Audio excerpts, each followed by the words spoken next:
Everyone, a man accused of killing his mom on Mother's Day weekend claims he was under the influence. That's just one piece of information we learned at a bond hearing this afternoon. WCBI's Allie Martin has more on it.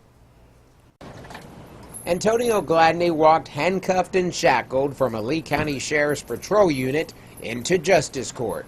During the bond hearing, Justice Court Judge Chuck Hopkins reminded Gladney that he did not have to say anything. The hearing was only to get a bond set. But Antonio Gladney said he wanted the chance to get out on bond to make things right with his family. The 35-year-old said he was not in his right mind when he went to his mother's house on County Road 54 in Shannon this past weekend. And you heard firsthand, without any prompting and after his rights had been read, what his basically initial appearance confession was before the judge, that he took responsibility for it. He worked this act was solely his responsibility, and he wanted to do what he could do to make it right. But this is the I don't know how many times he's been before a judge, and I wished he'd have made it right before it cost the life of someone.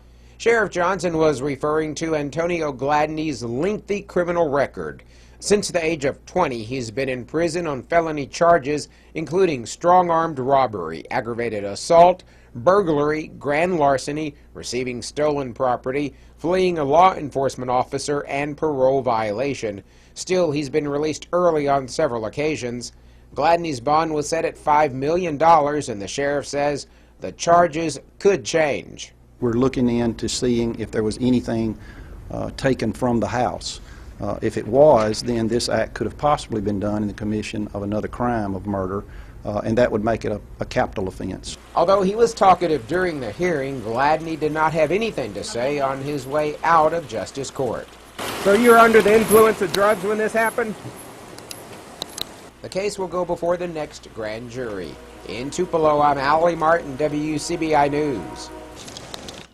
And a condition of Gladney's bond will require him to wear a GPS ankle bracelet.